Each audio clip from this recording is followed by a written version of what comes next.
Hello student, एक बार फिर से आपका स्वागत है आपके अपने स्मार्ट स्टडी क्लासेस पर। हाँ, तो हमारी इंटरमीडिएट की इंग्लिश की क्लास चल रही थी जिसमें चल रहा था आपका अनसॉल्व पेपर सन 2019। तो इस समय चल रहा है आपका सेट नंबर 6 और आज हम इसका दूसरा पार्ट डिस्कस करेंगे जिसमें आपके कम से कम 3 क्वेश्चनों को हम डिस्कस करेंगे, यानी कि चौथा क्वेश्चन, 5वां क्वेश्चन और 6ठा क्वेश्चन। चौथा क्वेश्चन जो है वो आपका सिलेबस से हटा दिया गया है, इसलिए हम उसको डिस्कस नहीं करेंगे। इसके बाद जो आपका 5वां क्वेश्चन है वो भी बहुत अच्छा क्वेश्चन है इसका। उसमें देखो जो आपकी दूसरी बुक है जिसको कहा जाए कि शॉर्ट स्टोरी, उसमें डिस्कस की जाएगी। उसके बाद जो आपकी जो अगली बुक है पोइट्री, उसको डिस्कस किया जाएगा। तो उस पोइट्री का हम एक क्वेश्चन ही डिस्कस करेंगे, ठीक है। तो देखा जाए तो बहुत ही अच्छा टॉपिक है और हम आपको पहले बता चुके हैं कि ये सेट बहुत ही अच्छा है। 316 DL बहुत ही अच्छा सेट है और हो सकता है कि इसमें से बहुत सारे क्वेश्चन आपको सन 2021 में देखने को मिले, इसीलिए इसको आप बहुत ही अच्छी तरह से लर्न करोगे, ठीक है। तो जो विद्यार्थी चैनल पर नए हैं वो चैनल को सब्सक्राइब कर लें, बेल आइकन प्रेस कर लें ताकि आगे आने वाली वीडियो का नोटिफिकेशन आपको जल्दी से प्राप्त हो सके, ठीक है। तो ज़्यादा समय ना वेस्ट करते हुए चलते हैं अपने टॉपिक की ओर।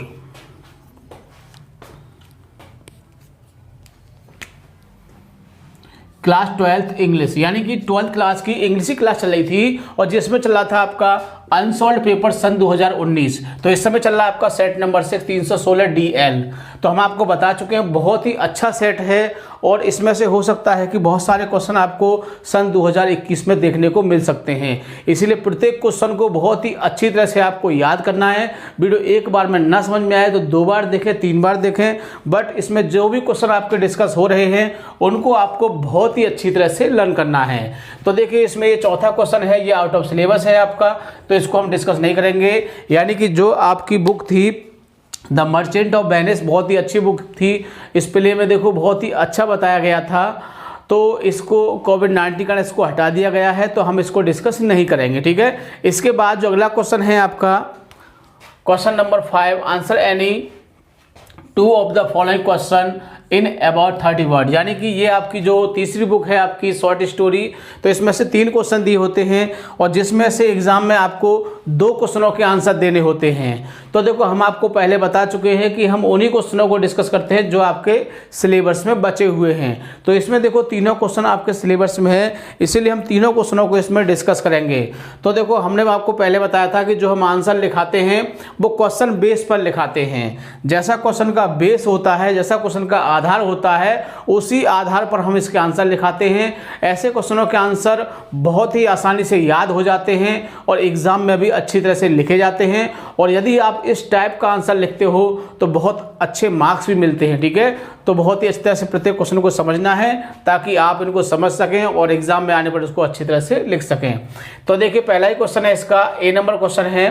तो क्वेश्चन को मैं आपको अनसॉर्ट से पढ़ दूंगा क्योंकि ऐसा है क्वेश्चन को हमने नहीं लिखा है, क्योंकि यदि हम क्वेश्चन को भी लिखेंगे तो बहुत ज़्यादा स्पेस वेस्ट होगा और टाइम भी बहुत ज़्यादा वेस्ट होगा और इसमें जगह की भी शॉर्टेज है, आपको पता है। इस तरह से हम क्वेश्चन को वैसे ही पढ़ देंगे।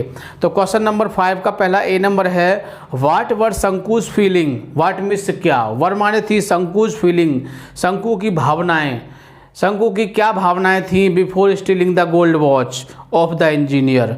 यानी कि जो इंजीनियर था, जो अभियंता था, उसकी सोने की घड़ी चुराने से पहले उसकी क्या इच्छाएं थी, क्या भावनाएं थी उसकी।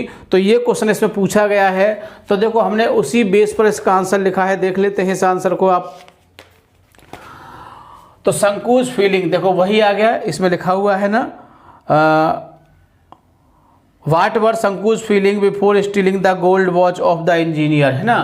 तो देखो संकुच feeling were before stealing the gold watch of the engineer, यानी कि अभियंता की घड़ी चुराने से पहले शंकु की क्या भावनाएं थी। तो शंकु की भावनाएं थी कि डेट मीन्स क्या होता है कि ही थॉट, उसने सोचा, by stealing the gold watch, कि घड़ी को चुराकर he would be able to pay his डेप्ट, वह अपना जो कर्जा है उसे आसानी से चुका सकता है।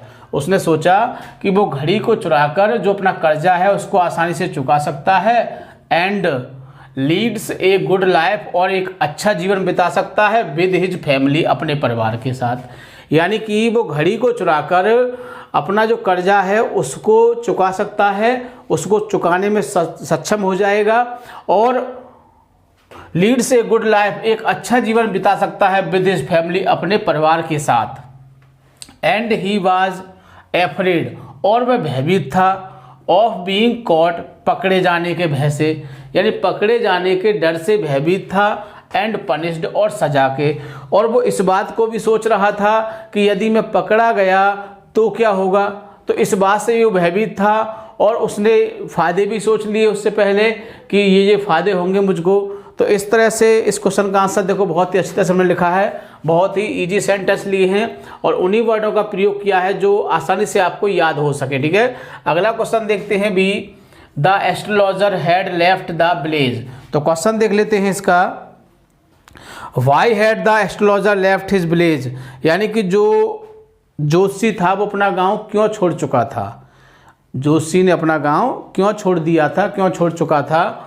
तो the astrologer had left the village for ever, यानी कि जो ज्योतिषी था वो अपना गांव हमेशा हमेशा के लिए छोड़ चुका था। बिकॉज, क्योंकि he killed a man in the village, क्योंकि गांव में उसने एक आदमी को मार दिया था। And through him into the well, और उसे कुएं में फेंक दिया था। तो समझ गए होंगे कि ज्योतिषी ने गांव क्यों छोड़ा था। ज्योतिषी ने गांव छोड़ा था क्योंकि हमेशा के लिए उसने गांव छोड़ दिया था, क्योंकि उसने एक आदमी को मार के कुएं में फेंक दिया था।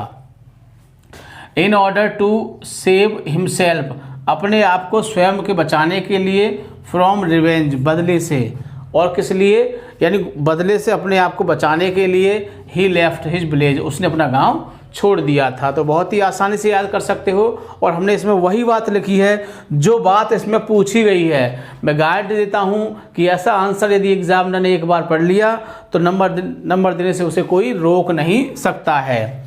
आगे देखिए सी पॉइंट है इसका, और मैंने आपको बताया, देखो हम उन्हीं क्वेश्चनों को डिस्कस करते हैं, इसमें सी पॉइंट भी दिया है आपका, और सी नंबर का क्वेश्चन अक्सर बहुत कम ही होता है लेकिन इसमें दिया है तो हमने इसमें इसको वर्णन करेंगे।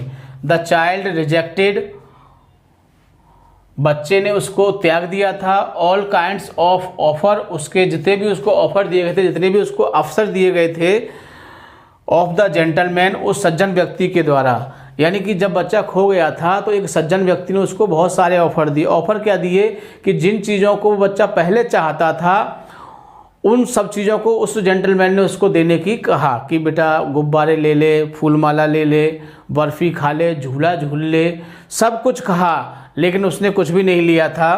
बिकॉज, क्योंकि he had lost in the fair, क्योंकि वो मेले में खो चुका था, क्योंकि वो मेले में खो चुका था। विद हिज पेरेंट्स, अपने माता पिता से, इसलिए उसने किसी भी चीज़ को स्वीकार नहीं किया। And he can not enjoy anything, और उसे बिल्कुल भी आनंद नहीं हो सकता था।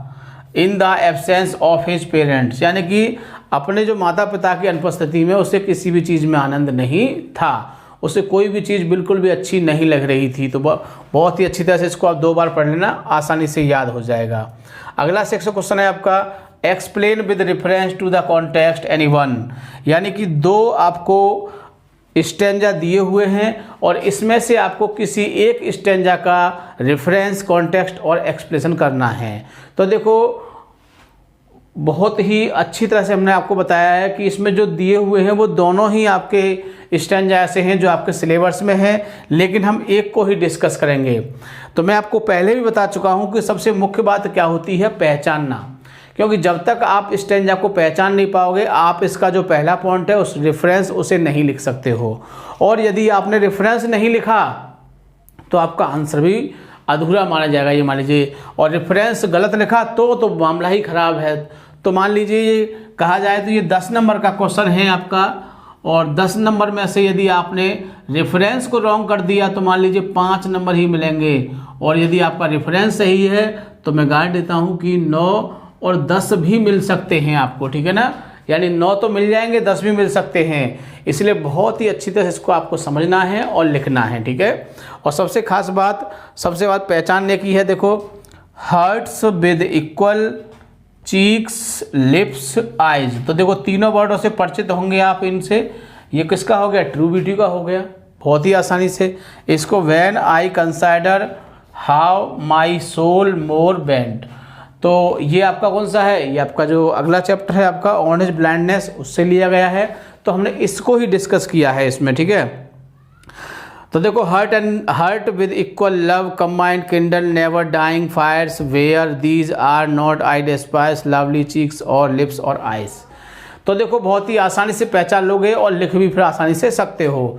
और मैं आपको पहले बता चुका हूँ कि यदि आपको इसकी अच्छी तरह से इसके बारे में डिटेल में जानकारी लेनी है स्टेंजा के बारे में, तो देखो हमने प्रत्येक पोइम की जितने भी स्टेंजा हैं उनको बहुत इस तरह से पढ़ाया था और उसकी पहचान को हमने बहुत ही अच्छी तरह से बताया था, दोनों स्तरों से बताया था। आप उसको अर्थ बेस पर भी पहचान सकते हैं और जो विद्यार्थी थोड़े पढ़ने में वीक हैं, उनको हिंदी करना नहीं आता है, तो वो उसको शब्द बेस पर पहचान सकते हैं। तो बहुत ही आसानी से इसको पहचान सकते हैं, बिल्कुल भी दिक्कत नहीं होगी।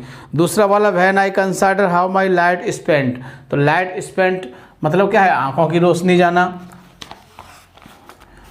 इरा हाफ माई डेज, मेरे आधे जीवन में ही। In this dark world wide and then the talent which death is died. तो बहुत ही आसानी से इसको आप पहचान सकते हैं। अगर आपने थोड़ी सी इसमें दिक्कत क्या है कि जो हमने आपको वीडियो प्रोवाइड की थी पहले, उसमें हमने बहुत ही अच्छी तरह से बताया था। तो जो विद्यार्थी चैनल पर नए हैं वो प्लेलिस्ट में जाके इस चीज़ को देख सकते हैं, जिससे कि आप स्टेंजा को पहचान सकें और उसका एक्सप्लेनेशन कर सकें, ठीक है। तो शुरू करते हैं। सबसे पहला पॉइंट तो आपका क्या होता है, रेफरेंस होता है। तो these lines have been taken from the poem, और हम इसको सोनेट भी कह सकते हैं। मैंने आपको बताया था कि यदि आपने इसको सोनेट कहा तो एग्जामिनर पर बहुत अच्छा प्रभाव पड़ेगा। ऑन हिज ब्लाइंडनेस किससे लिया गया है, ऑन हिज ब्लाइंडनेस से लिया गया है, कंपोज्ड बाय जॉन मिल्टन, और इसे जॉन मिल्टन ने रचा है। तो बहुत ही अच्छी पोएम है ये आपकी। कॉन्टेक्स्ट इन दीज लाइन्स, इन पंक्तियों में द पोइट वांटेड, कवि चाहता है, टू सर्व गॉड, भगवान की सेवा करना। यानी इन पंक्तियों में कवि भगवान की सेवा करना चाहता है बाय हिज पोइटिक क्वालिटीज, किसके द्वारा, अपने कवित्व गुण के द्वारा। But he could not do so, लेकिन वो ऐसा नहीं कर सकता है, लेकिन वो ऐसा नहीं कर सकता है बिकॉज, क्योंकि he became blind in the middle of his age, क्योंकि वो अपनी आधी आयु में ही अंधा हो चुका है। एंड मिल्टन एक्सप्रेस, और मिल्टन जो है प्रस्तुत करते हैं हिज सौरो, अपने दुख को, the loss of his I site, आंखों की रोशनी खो जाने के दुख को व्यक्त करते हैं। बट सून, लेकिन जल्दी he has firm faith in God justice, लेकिन जल्दी ही वह भगवान के न्याय में विश्वास करना शुरू कर देते हैं। तो ये है इसका आपका कॉन्टेक्स्ट। क्या है कॉन्टेक्स्ट। अब अगला पॉइंट है आपका एक्सप्लेशन। एक्सप्लेशन को बहुत ही अच्छे से समझना है, ठीक है ना। तो एक्सप्लेशन में क्या है देख लेते हैं। द पोइट सेज, कवि कहते हैं, दैट की द वेज ऑफ गॉड, भगवान के जो रास्ते हैं, भगवान के जो नियम हैं, आर जस्ट, कैसे हैं, न्याय प्रिय हैं। The poet lost his eyesight in the age of 44, कवि जो है वो अपनी आंखों की रोशनी को 44 वर्ष की आयु में खो देता है। द पोइट इज सैड, कवि जो है बहुत ज़्यादा दुखी है, बिकॉज, क्योंकि he can not serve the God, कि वह भगवान की सेवा नहीं कर सकता है। यानी कवि बहुत ज़्यादा दुखी है कि वो भगवान की सेवा नहीं कर सकता है। ही can not use his poetic qualities, और वह अपने कवित्व गुण का भी प्रयोग नहीं कर सकता है, इसलिए बहुत ज़्यादा दुखी है।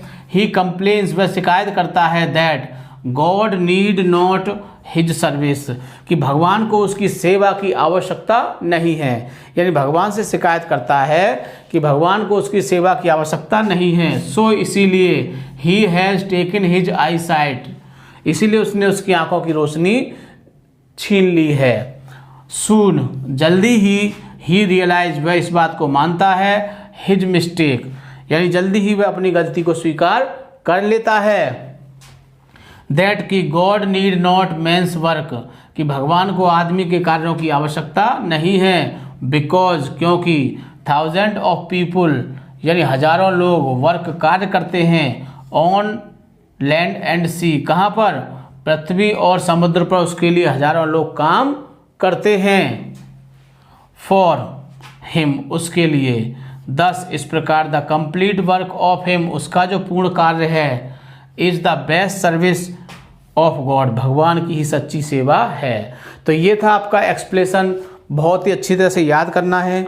हो सकता है कि सन 2021 में आपको देखने को मिले, इसलिए बढ़िया तरह से इसको याद करके और इसको लिख के देख लें, क्योंकि सबसे खास बात क्या होती है कि एग्ज़ाम में आपको इसको लिखना है, न कि किसी को सुनाना है, न किसी को दिखाना है। इसलिए आप इसको लिख के देख लें और प्रत्येक क्वेश्चन का टाइम बाउंड कर लें कि हमें ये क्वेश्चन 10 मिनट में करना है, ये क्वेश्चन 2 मिनट में, ये 5 मिनट में, क्योंकि इस तरह से यदि करोगे तो आपका पेपर पूरा हो जाएगा और अच्छी तरह से आपको मार्क्स भी मिल जाएंगे। अक्सर यही सुनने में आता है विद्यार्थियों कि हमारा 10 नंबर का छूट गया, कि हमारा 5 का छूट गया, कोई कहता है हमारा ऐसे, कोई हमारी हिस्ट्री छूट गई, कोई कहता है हमारा एक्सप्लेनेशन रह गया।